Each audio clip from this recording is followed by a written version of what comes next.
Саламатсыздарбы, урматтуу биздин Кыргыз Республикасындагы жалпыга маалымат каражаттарынын өкүлдөрү. Мен сиздер менен атайын ушул 2023 жылдагы соттордун ишмердүүлүгү, ошондогу аздыр көптүр ийгиликтери жана кемчиликтери боюнча кече жакында 22 февраль 2024 жылы бүтүндөй Кыргыз Республикасындагы региондордогу соттордон маалыматты алып, аны талкууга алып, андан кийин ушул биз Кыргыз Республикасынын жогорку сотунун пленумунда токтомдорду кабыл алып, ошол кемчиликтерди жоюу максатында иштерди алып баруу үчүн токтомдорду кабыл алдык эле. Мына ушулар боюнча сиздер менен азын-аулак талкууга алып коеюн деп ушу сиздерди дагы атайын чакырдым. Анткени биздин коомчулугубузда эл арасында ар кандай сот тутуму жөнүндө, судьялар жөнүндө бир топ дооматтар да коюлуп жатат. Ыраазы болгондор дагы жок эмес. Бирок ошондой болсо дагы мен сиздер менен талкууга алып коеюн деп сиздерди чакырдым. Мына карасам бир топ эле массалык маалымат каражаттарынан келди го дейм, а? Канча киши болду? 19 киши келген экенсиздер. Биз ушул пленумда ишти карап, ошонун ичинде бир топ кемчиликтер ачык айтылды. Ал жөнүндө, конечно, мүмкүн сиздерде суроолор берип калышы мүмкүн, ошого жараша жооп берели. Кемчиликтер менен кошо эле ийгиликтер дагы айтылды. Ийгиликтер дей турган болсок, мындай көрүнүш мурдагы убактарда болгон эмес деп жатабыз. Бизде ушу 200дөн ашык, бир жыл ичинде 200дөн ашык адамдын үстүнөн актоо өкүмдөрү чыгарылып, алар кайрадан өзлөрүнүн жумуштарына орношуптур, же болбосо өзлөрүнүн баягы адилеттүүлүгүн алышкан экен. Мына ушундай сөздөр болуп атат. Мындан сырткары ушул укук коргоо органдарынан, же болбосо жергиликтүү бийликтер тарабынан, министрликтер тарабынан, башка бийлик бутактарынын тарабынан кетирип аткан кемчиликтер боюнча соттор тарабынан бир топтогон жеке аныктамалар чыгарылган экен. Мына ал боюнча дагы бир топ талкууга алдык. Ал эми кемчиликтер болсо, албетте, аны өзүңүздөр жакшы билсеңиздер керек. Бир топ убакытка чейин создуктурулуп жаткан иштер боюнча, негизсиз токтотулуп калган иштер боюнча болуп атыптыр. Же болбосо ошону менен бирге эле ошол судьялардын, коомчулуктун же болбосо элдин алдындагы мыйзамдын принциптерин бузуу менен алып барып аткан сот процесстери жөнүндө сөз болду. Андай кемчиликтер бизде бар.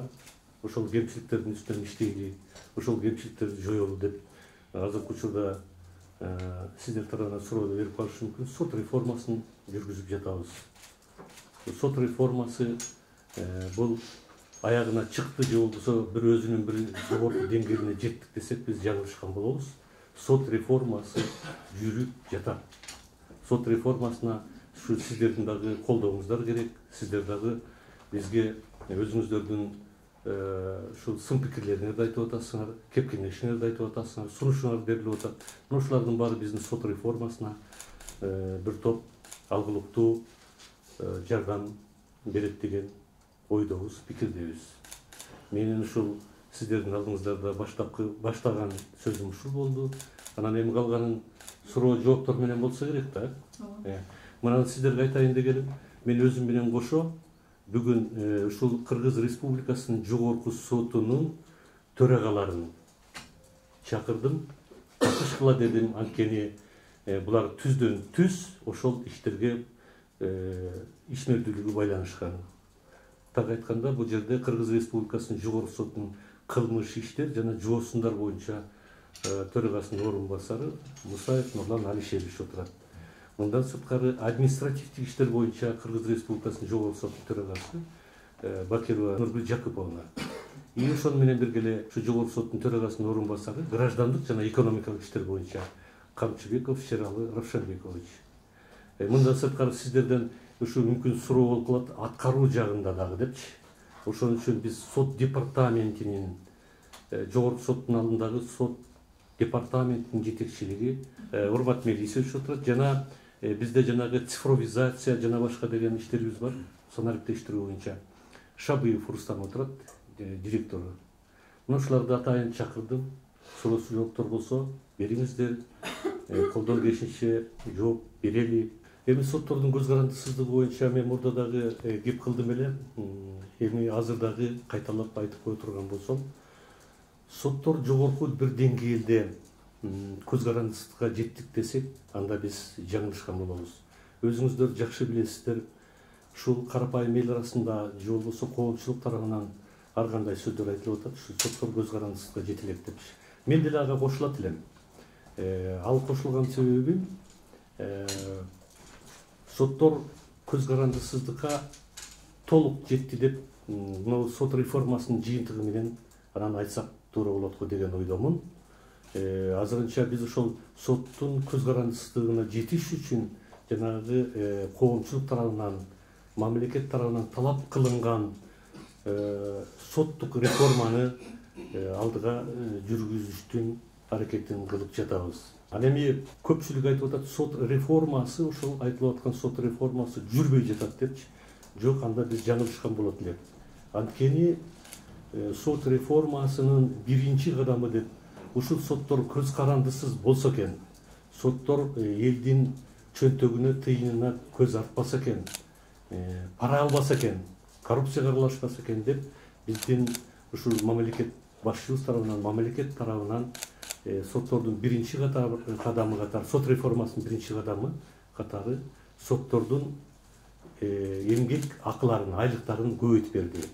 Көпчүлүк айтышы мүмкүн, ушул дагы сот реформасыбы деп. Жок, ал туура айтылган, туура коюлган талап, туура коюлган сот реформасынын кадамы болуп саналат. Ошол эле Сингапурда же болбосо башка өнүккөн Европа мамлекеттеринде же кошуна мамлекеттерде деле ушул реформа катары соттордун эмгек маяналарын, айлыктарын көбөйтүшкөн. Бул биринчиден. Экинчиси болсо, соттун реформасынын экинчи кадамы бул сотторду ротациялоо.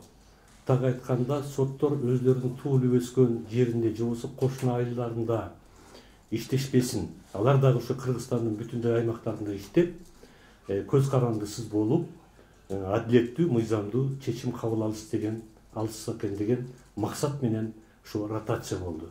Анан эми үчүнчү сот реформасы болсо, ушул соттордун көз карандысыздыгы үчүн деп үчүнчү кадам деп атабыз. Соттордун ишинин сапаты, жана сиз сурап аткан ушул болуп атат да. Соттордун ишинин сапатын алдыга жылдыруу, ошону жогорку деңгээлге чыгарып, элдин ишенимин арттыруу болуп жатат. Эми бул соттордун ишинин сапатын азыркы учурда өтө көп убакытты, көптөгөн түйшүктүү эмгекти талап кылган ушул кадамдардын бири болуп жатат. Бирок Кудай буйрса буга да жетишебиз деген ойдойбуз.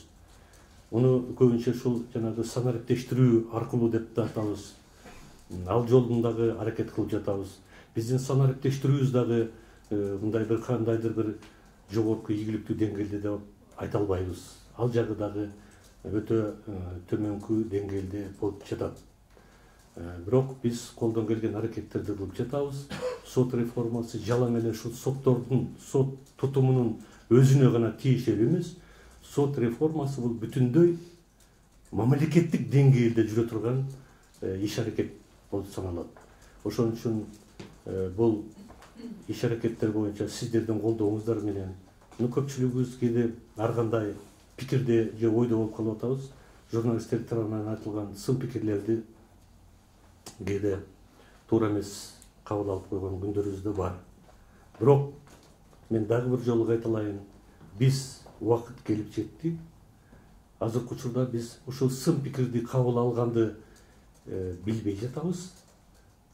Баа берип кабыл алганды билбей жатабыз. Ал эми экинчи тарабыбыз болсо сындаганды дагы билбей жаткан учурлар көп кездешип жатат. Ошон үчүн сындаганды дагы, сын пикир айтканды дагы үйрөнүүнүн үстүндөбүз бардыгыбыз. Ал эми кайсы дедиң, экинчиси ал активисттердин иштери боюнча азыркы учурда өзүңүздөр билесиздер, алардын бөгөт коюу чарасы боюнча чечим кабыл алынды да. Мына журналисттерге деле, же болбосо Кемпирова, же болбосо башка бир саясатты иштеп жүргөн адамдардын үстүнөн иш козголуп, азыркы учурда алар камакта отурушканын мен абдан жакшы билем. Ошол учурда азыр ачык так айтып коеюн, бөгөт коюу чарасында бизге кандай айыптуу угузуп келсе, ошо менен эле карайт экенбиз. Бөгөт коюу чарасы боюнча мисалы өзгөчө оор же болбосо оор кылмыштар боюнча алып келсе, биз анын күнөөсү барбы же жокпу, ага биз карай албайт экенбиз, баа бере албайт экенбиз. Бөгөт кой чарасына карата башкача жагдайлар гана эске алынат экен. Ал эми кээ бир учурларда өзүңүздөр деле күбө болуп калып жатасыздар. Анчалык оор эмес деп атпайбыз, менее тяжкий депчи. Ошондой кылмыштар боюнча камалып жаткандар да бар. Эми аларды дагы биз талкууга алып, ар бир судьянын үстүнөн чара колдонуунун үстүндөбүз. Ушуну туура түшүнүңүздөр. Эмне себептен камалып калды? Алардын күнөөсү жок дегендей сөздөр болуп атат да. Бирок мен сиздерге ачык айтып коеюн, мына азыр жакында ишти негизинен карай баштаган учурда биз ошонун баарын тең алардын аракеттеринин баарына тең юридикалык жактан толук кандуу баа бергенге аракет кылып, андан кийин жазасын чектейбиз. Же болбосо күнөөсү жок болсо албетте ал эпизоддор боюнча мүмкүн акталып да кетиши мүмкүн. Ушундай деп жооп бере элем. Говоритмын, Гүлназар Митингизы. Ушул соттук процесстер деп калдык, соттук жарыяндарды чагылдырууда ЖМК өкүлдөрүнө болгон мамиле, же ошондой эле тоскоолдуктар тууралуу айткызылып турат да. Буга чейин сиз айткансыз, ушул жалпы амалдоо каражаттар менен ачык иштешүү маселесин.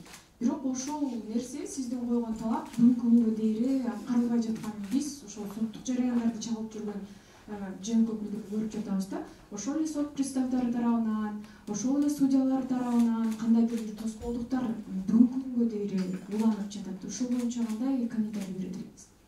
Сиз айткан суроого ушундай жооп бере элем. Албетте кандайдыр бир жогорку деңгээлде пайызда ушу соттор тарабынан мен айткан талаптар аткарылбай жатат дегенге мен толугу менен кошула албайм. Бирок мен сизге бир жагынан кошулуп кеткен жагым, ошол кээ бир судьялар тарабынан ушул жалпыга маалымат каражаттарынын өкүлдөрүн ачык соттун жыйынына катыштырбай коюп атат дегенди кээ бир учурларда мен кулагымды чалып калып жатат. Билем ал жөнүндө. Аларга биз талапты катуу коюп жатабыз. Албетте бул туура эмес. Мындан сырткары ошол соттордун ишмердүүлүгүн, ачык айкындуулугун көрсөтүү үчүн алар сиздердин алдыңыздарда маалымат деле берип койсо болот. Күчүнө кирген чечимдер боюнча да. Ал эми күчүнө кире элек чечим өкүмдөр боюнча албетте алар андай маалыматты бере алышпайт. Ушул жагын да эске алып коюңуздар. Күчүнө качан кирет, аны өзүңүздөр жакшы билесиздер.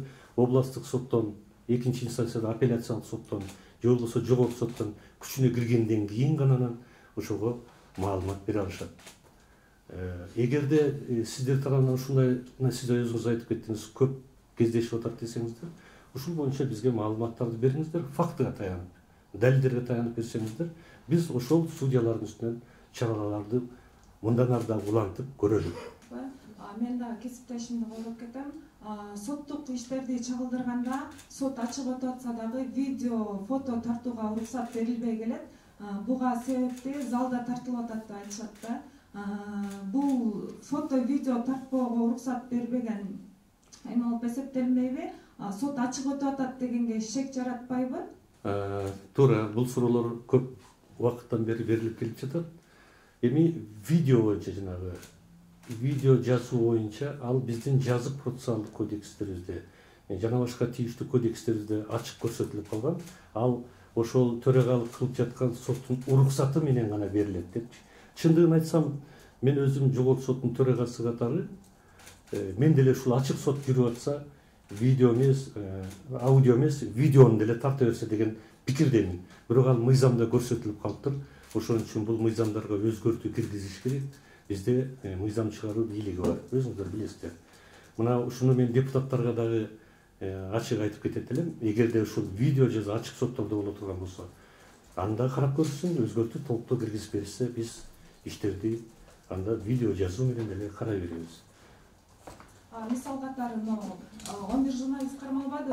Ошондо Бишкек 1-май райондук сотунда биз коридордо эле турдук да, киргизген жок журналисттерди. Анан шаардык сотто болсо айрымдарына видео тартууга уруксат берди, айрымдарына берген жок да. Анан ошол эле учурда сот аткаруучулары журналисттердин ишине тоскоолдук жаратып келген. Ошол соттук процесстечи, ошону айтып коеюн дедим. Рахмат.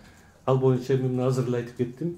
Эгерде ошол видео жазуу боюнча эгерде мыйзамдарга өзгөртүп толуктоо кирип калса, анда ошол журналисттерге баарына тең уруксат беребиз, ачык сот болуп аткан болсочу. Анан аны айтып кеттим. Ал эми тоскоолдук жарат деген болсо, кандайдыр бир кырдаалдар боюнча ситуация, кырдаалдар боюнча ушундай болуп атса керек. эгерде ошондой болгон болсо айтыңыздар. Дагы мындак айтып коеюн. Эгерде мыйзамды бузуу менен сот журналисттерге мүмкүнчүлүк бербей жатышкан болсо чара колдонулат. Биз чара колдонуп, ошол кемчилигибиз эгерде негиздүү болгон болсо, биз ошону жоюуга аракеттенишибиз керек. Анан ошондо гана сот реформасы жүрөт да. А эгерде аны биз жаап жашырып койсок, анда болбой калат. Мүмкүн сиздин айтып атканыңыз негиздүүдүр. Мен айтар элем ушунчу, эгерде бир фактыга, далилдерге таянсаңыз, бериңиз, текшерели. Журналисттерге маслахат маалымат каражаттарынан анан ошондой эле бийликке сын көз карашта айткан оппозициялчыл маанайдагы саясатчыларга жана ошондой жада калса жөнөкөй жарандарга карата, ачык бийликке сын айткан жарандарга карата жүрүп жаткан соттук жараяндардын баары токтолушу керек тез арада деп айтканыңыз бар. Бирок бүгүнкү күндө бул дагы деле улангандыгын коомчулукта айтып жүрүшөт да, айтып келишет, биз деле көрүп болобуз. Бирок бул жагдайга сиз кандай комментарий бересиз? Же ошол сот системасында жасалып жаткан реформанын натыйжасы жакшы болбой жаткандыгынын белгиси? Туура айтасыз. Эми жакшы же жаман деген кандайдыр бир деңгээлде мүмкүн ушул мүмкүн деп айтканга болбойт. Кандайдыр бир деңгээлде ошондой кемчиликтер болуп жаткандыгына күбө болуп жатсак керек биз. Сиз ошону айтып атсаңыз керек да. Туура, мен ошол парламенттин жогорку трибунасына туруп ушул кызматка келер алдында айткам, ошол сөздүн дагы эле кайталайм. Бирок, урматтуу жалпы маалымат каражаттары, бирок деп экинчи жолу кайталарым, эгерде мыйзамдын талаптары бузулбаса, эгерде мамлекеттин саясатына же болбосо мамлекеттеги баягы туура реформаларга каршы келбесе, анда эмесе аларды эмне үчүн биз соттошубуз керек? Азыркы учурда болсо сизди мен түшүндүм. Эмне себептен анда журналисттердин баары камалып калды деп атасыздар да. Блогерлер камалып атат деп атасыздар. Эми ошол жөнөкөй адамдар ошо блогерлер да, туурабы? Эгерде алар тарабынан ошол мыйзам бузуучулук болбосо, анда жакын арада көрүп каларбыз. Мына азыр иштин негизинен кароонун үстүндө жүрүп атпайбы? Анан мен азыр сиздин сурооңузга жок дегенде мындай десем, аларга дагы бир кандайдыр ишине шек келтирилбесин, кысым көрсөтүү болбосун деген ниетте мен сизге ушундай жоопту берип атам да. Эгерде күнөөлөрү далилденбесе, аны президентибиз деле айтып атпайбы? Эгерде күнөөлөрү далилденбесе, актагыла депчи. Мен ошон үчүн жана сөздүн башында айттым. 200дөн ашык киши бир жылдын ичинде акталып кетти. Албетте алардын моралдык жана материалдык чыгымдарды өндүрүү жөнүндө укугу алардын өзлөрүнүн укугу. Эгерде сотторго каралса, анда карап беребиз. Бирок ошол акталган, иштери кыскартылып кеткен адамдар өздөрү сотко бербей жатышат да. Анан жанагындай блогерлер, журналисттердин үстүнөн коюп жаткан кылмыш иштери боюнча аракеттеринде кылмыштуулуктун курамы жок болсо, албетте бул мыйзамдын талабы, биз аларга ошого жараша тийиштүү чечимдерди кабыл алышыбыз керек. Ошол сөздүн азыр деле кайталайм. Мындан ары дагы кайталай бермекмин. Ошону менен бирге эле өзүмдүн кесиптештеримдин алдында талап коет элем да. Эгерде күнөөлөрү далилденбесе, анда алардын үстүнөн адилеттүү чечим, өкүм кабыл алынсын депчи. Насильники могут уходить от ответственности с помощью пробации, а судьи не всегда учитывают интересы и мнения пострадавших. Как вы прокомментируете вот такие решения судей, такое отношение судей к жертвам домашнего насилия? Ногойбаева деп сиз жана сокулуктагы ишти айтып атасыз да. Эми сокулуктагы иш абдан бул өтө трагедиялуу, абдан жаман иш болду. Мен сиздин сурооңузга ушу ачык эле айтып коеюн ушул жердечи. Ошол Ногойбаеванын жолдошу жана соттолуп кетти да. Соттолуучунун үстүнөн ошол зордуктоо боюнча кылмыш иштин биринчи бөлүгү коюлган экен. Ошол биринчи коюлган бөлүгү боюнча биздин уголовный кодекске, жазык кодексине ушундай уруксат берип коюптур. Пробация деп, эркинен ажыратылбаган жазаны колдонсо болот деп коюптур да. Мен ошон үчүн ушунчалык эмоция менен ушул менин оюмча ушу Азаттыктын алдында сүйлөдүм го дейм. Интервью берсем керек эле. Ачык эле айттым. Биринчи силер кыйкырып атасыңар тиги парламенттин жогорку трибунасында. Мына кулак мурду кесилип калды деп. Ушул кулак мурду кесилген кимдин айынан болуп атат? Албетте мыйзамдын айынан болуп атат. Эгерде мыйзам жол бербеген болсо ошол убакта, анда мисал сот андай чечимди кабыл алганга укугу жок болчу. Анан эгерде ошондой уруксат берип койсо соттор пробацияны колдоно берет экен да. Ал жерде ар кандай соттор бар. Алардын билим деңгээли, тажрыйбасы да ар кандай. Бирок биздин жазык кодексте так көрсөтүлүп турса, алар ошонун оордотуучу жана жеңилдетүүчү жагдайларын эске алуу менен анан пробацияны колдонуп коюшкан. Бирок ошого карабастан биз анын ишин бир сыйра карап көрдүк. Мурда дагы ошо жабырлануучу тарабынан ошол жолдошун соттолуп кеткен адамды аяп ишти кыскарттырып койгон экен. Кийинкисинде болсо биз ошол соттун үстүнөн текшерип чыгып, ал өзүнүн ушул эл алдында, коомчулук алдында соттордун аброюна шек келтирбейин деп өз каалоосу менен өзүнүн жазасын өзү чектеп, мыйзамда көрсөтүлсө дагы ал жумуштан кетти. Ал эми биздин мыйзам чыгаруу парламентибиз ошол окуя болгондон кийин тез аранын ичинде карап чыгышып, ал мыйзамга өзгөртүү киргизип, мындан ары ушундай зордуктоо иштери боюнча пробация колдонулбасын деп мыйзамды кабыл алышты.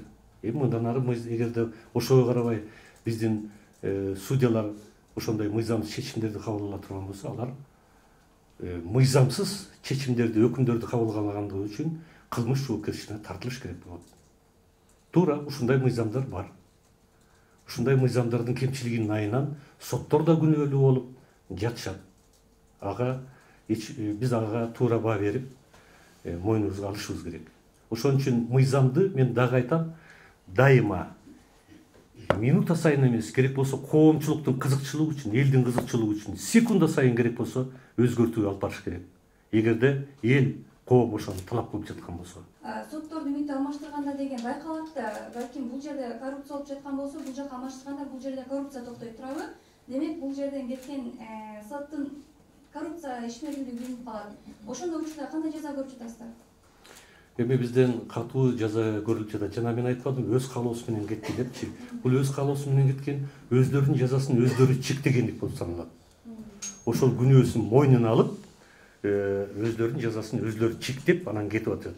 Андан кийин болсо алардын арасында мыйзамсыз чечим кабыл алынгандыгы жана башкалары боюнча болсо, ал эми укук коргоо органдары бар да, биз мисалы алардын үстүнөн иш козгой албайбыз. Бирок биз өзүбүздүн соттор кеңеши бар. Ошол соттор кеңешине ошондой мыйзамды бузуу менен мыйзамсыз чечим өкүмдөрдү кабыл алган судьялардын үстүнөн сунуш берип, алардын көпчүлүгү соттор кеңешинин чечимдери менен жумуштан кетишти. Мисал эмес, бул факт айтабыз. 8 кишиден ашык судья соттордон кетишти. Кээ бирлери болсо ар кандай жазаларды алышты.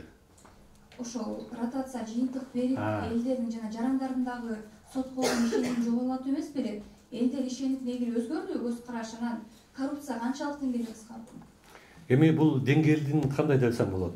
Мисалы түндүктөн түштүккө, түштүктөн түндүккө алып келбедикпи? Бул жерде мисалы түштүктө көптөгөн ыраазычылык каттар да келип жатат.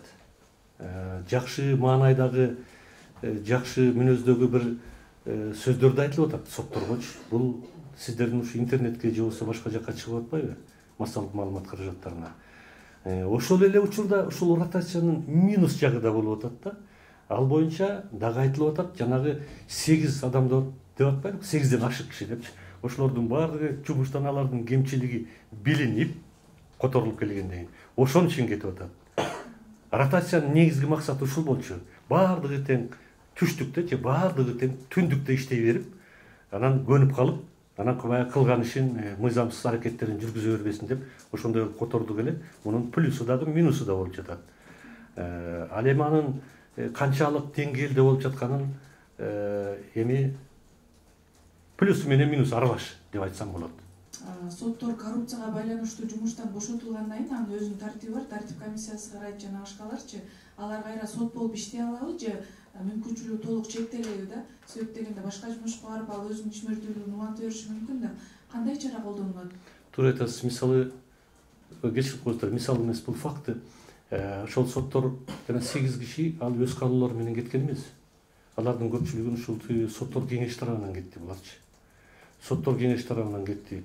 Анан алар экинчи кайра сот болуп келиши өтө кыйын болбой калат.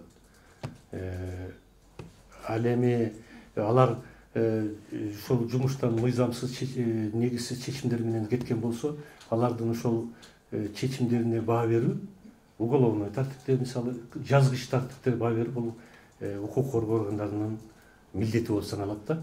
А эгерде ал жактан дагы уголовный кылмыш иши козголуп, анан соттолуп кетишсечи, анда алар албетте однозначно бир тараптуу же келе алышпайт сотторго. Келе алышпайт.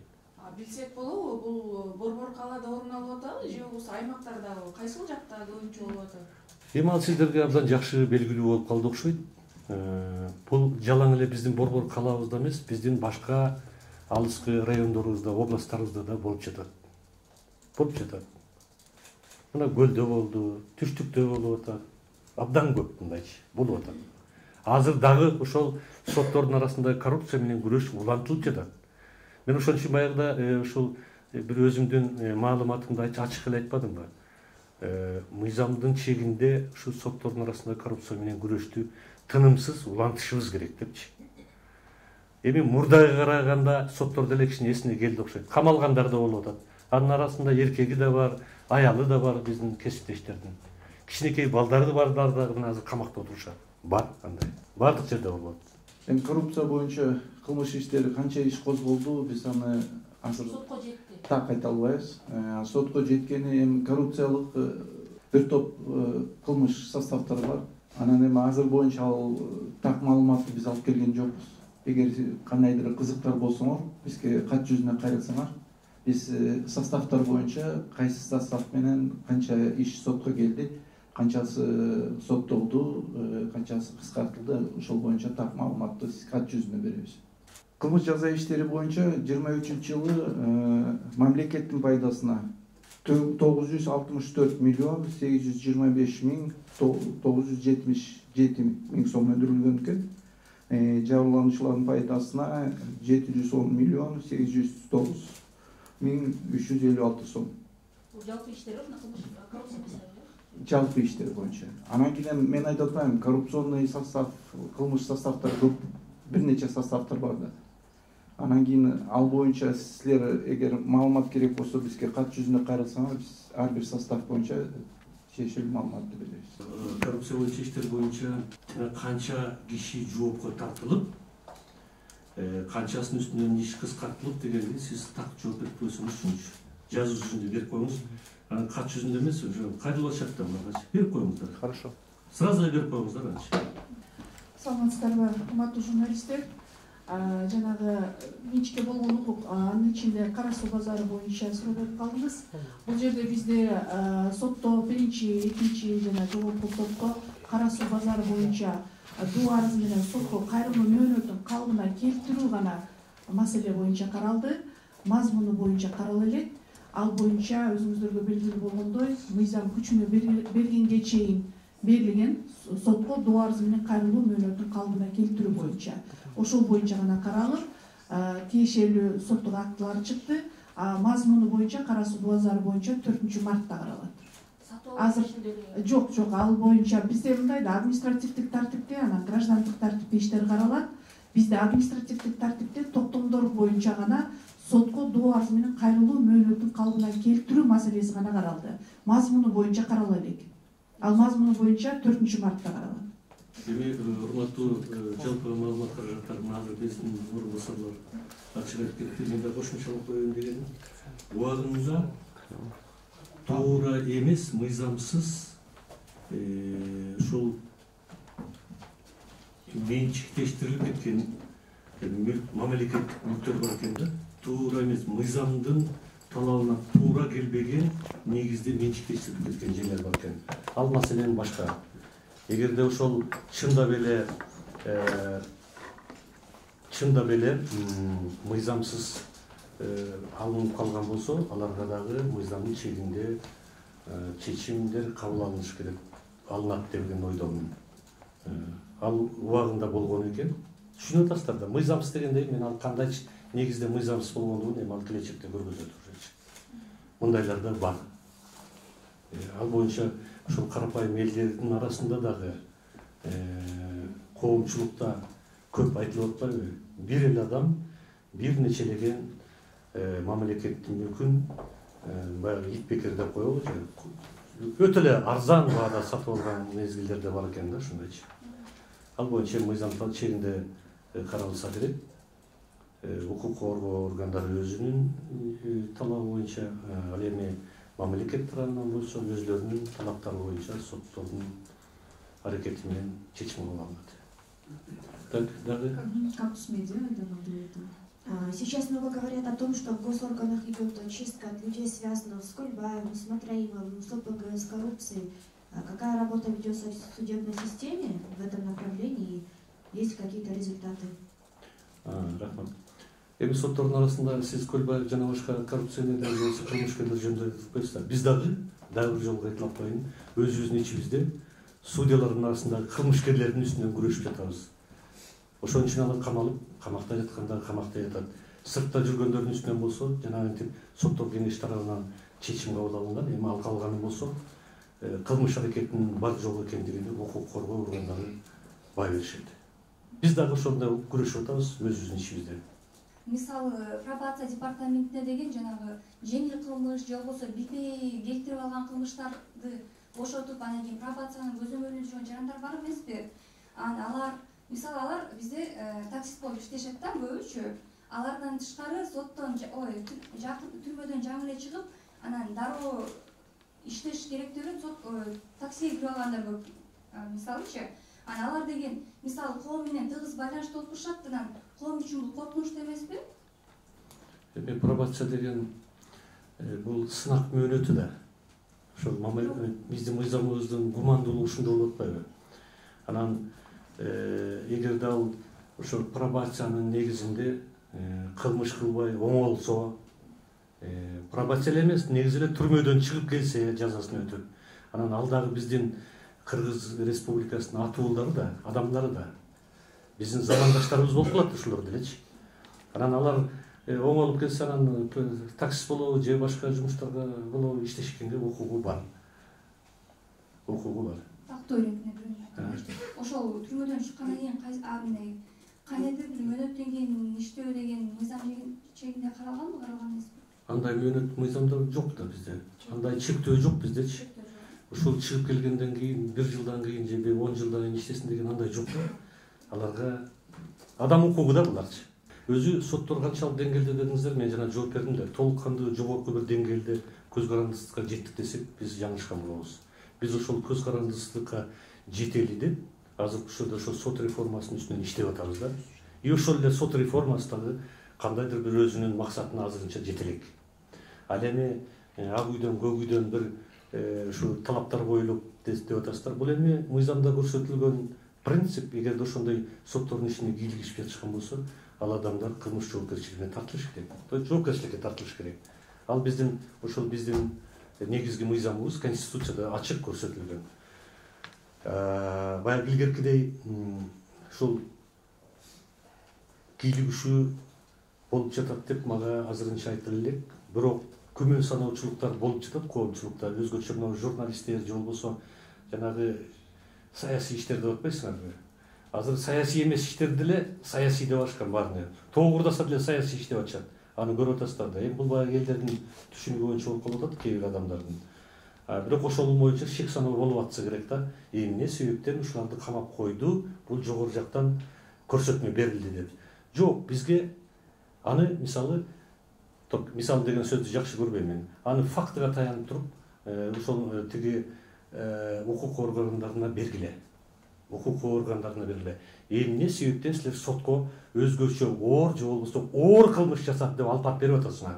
Ал эми соттор болсо азыркы ушуларга учурда ага баа бере алышпайт экен. Мыйзамдарында көрсөтүп тур, мыйзамдарыңарда. Аны ошон үчүн мен силерге берип атам деп берсеңер болот мунчу. Ошолор айтсын. Анан биздин мамлекет башчыбыз ачык эле айтып атпайбы?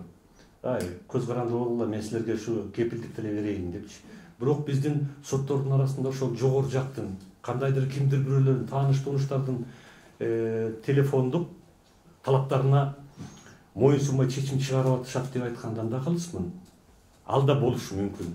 Себеби бул көп жылдан бери калыптанып калган соттордун арасындагы коррупциялык көрүнүш болууда.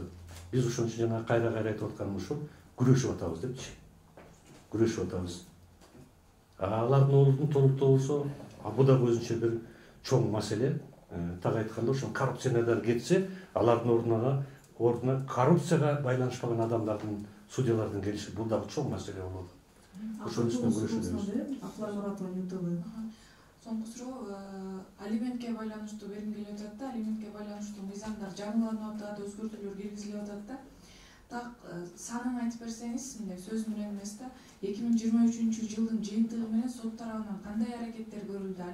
Алимент төлөгөн аталар болобу, энелер болобу, жалпы жыйынтыкты айтып берсеңиз жакшы болот. Туура түшүнгөн болсом, алимент иштери канчалык деңгээлде каралат деп айтып атасыз? Соттун чечими менен канча иш каралды, канча акча өндүрүлүп берилди, эркектерге же аялдаргабы, мындан кийинки аракеттер ушу жалпы эле маалымат берсеңиз. Жалпы маалымат мыйзамдын талабына ылайыктуу ушул балдар кимдин карамагында калган болсо, экинчи тараптан алимент өндүрүүгө сот милдеттүү, ал мыйзамда көрсөтүлгөн. Эми иштердин саны боюнча мен маалымат сизге азыр жалпы иштерден бөлүп айта албайм, бирок мыйзамга ылайыктуу алимент өндүрүүгө сот өзү милдеттүү, ал аткарылат. Азыр кайсы суммада канча иш боюнча мен сизге маалымат бере албайм, керек болсо аны жалпы иштерден бөлүп туруп сизге маалыматты берем. Муну ушул урматтуу жалпы маалымат каражаттары мен да кошумчалап айтып коеюн. Албетте, ушундай кезигүүлөрдө бизге ушул цифра деген цифрада муну так маалымат беришибиз керек да, болжолдуу түрдө бергенде бизге туура эмес болуп калат да. Ошон үчүн менин орун басарларым так бере албайт да. Анан сизде ушундай кызыгуу болуп аткан болсо, сизге да айтып коеюн, бермес анда карап көрчү. Азыр бул жакта ушул аткаруу боюнча ушул сот чечим чыгарган, алимент чыгарган, алименттин өндүрүүнү чыгаргандан кийин аткаруусу бар. Ошол аткаруу боюнча бул жакта урмат мениш турат. Ошол боюнча жооп алсаңыз болот. Жок, бизде 53548 документ бар, ошонун баары эле алиментти алып атышат. Ишеним канчалык бекем, саясий ишеним. Анан Асапка керектен сөздөр канчалык негиздүү. Акыркы жолу президент Садыржапаровдун мисалы качан жооптуңуз эле, канчалык ошол иске карата, сиз башка реформага карата саясий ишеним бекем. Рахмат. Демек мындай сөздөр кайдан чыгып жатканын мен билбейт экенмин. Мына 22 февраль күнү ушу пленумдун алдында бүтүндөй өзүмдүн кесиптештеримди бүтүндөй регион боюнча ошол эле жогорку соттун алдында дагы куттуктап бардыгын 23 февраль менен. Анан ошондо айттым эле. Кыргызда бир катуу айтылган сөз бар депчи. Эл дүрбөсө эшек кошо дүрбөйт депчи. Азыркы учурда сот реформасынын үстүнөн барыбыз жалпыбыз иштешип атабыз чогуу. Анан Базарбековдун жумуштан кетет, ордуна башка бирөө келет экен, же болбосо башка бирөөлөр кызыгып жатат экен деген сөз. Бул мен келгенден кийин эле башталган уже. Андай сөз болбойт. Ал сөз көпчүлүгүнө тарап президент да бул жөндө жакшы билет. Ал жылмаюу менен айткан магачы. Эмне болуп атасыңар тиги жакта депчи. Бизде андай азырынча сөз жок. Бирок мен ушу Кыргыз Республикасынын жогорку сотунун төрагасы катары Базарбеков тоже түбөлүк адам эмес да. Мен дагы кетишим мүмкүн. Мен дагы пенсияга чыгым, Кудай буйрса, жаш берсе. Анан менин ордума болсо татыктуу дагы бир адамдар келет. Коррупцияга аралашпаган адамдар келсе экен деген ойдомун. Азырынча андай сөз жок. Бул далилсиз. Ал эми биздин сот реформасы жөнүндө айтпадымбы? Бул сот реформасы эгерде менин жумушума байланыштуу боло турган болсо, бул жалаң эле Базарбековдун же болбосо сот системасынын сот реформасы эмес. Бул бүтүндөй мамлекеттик деңгээлдеги сот реформасы болуп саналат. Эгерде сот реформасы начар болуп иштебей жатат десе, анда мамлекет иштебей жатат деген сөзгө туш келип дуушар болуп калабыз да. Сот реформасы деген баардык бийлик бутактарына таандык, тиешелүү болуп саналат. Мен ушуну кайра кайталап айтып жүрөм. сот реформасы деген ушул сиздерге да таандык тиешелүү. Сиздердин бизге айтып аткан мына азыркыдагы азыр айтылып аткан сын пикирлериңер, сунуштарыңар ушу сот реформасынын алдыга жылышына өбөлгө түзөт деген чоң үмүттөмүн. Муну да туура түшүнүш керек. Сот реформасы деген керек болсо ошол айыл өкмөтүнөн баштап жана министрти, губернаторлорго чейин таандык тиешелүү. Сот реформасы параллельно тегиз жүрүш керек. Ошондон анан сот реформасы өзүнүн максатына, мүдөөсүнө жетет. Эгерде андай колдоо болбосо, сот реформасы эчтекеге жарабай калат. Аны сот реформасы деп айткандан дагы биз заарканып калабыз. Азыркы учурда биз сот реформасын үстүнө ашыралы деп мен өзүмдүн кесиптештеримден дагы катуу талап кылып жатам. Мамлекеттен дагы, мамлекет башчысынан дагы өтүнүп атам. Мамлекет башчыбыз тарабынан жана бир сурооңуз ушул болду. Кандай баа берилип жатат депчи. Азырынча баа берилиш жакшы, жаман дешке кыйын болуп турат. Азыркы учурда мамлекет башчыбыз тарабынан да сын пикирлер айтылат. Аны өзүңүздөр да көрдүңүздөр, курултайда да айтылып атат элдер тарабынан. Ошондо айтпадыбы? Урматтуу жогорку соттун төрагасы туруңузчу, угуп атасызбы депчи.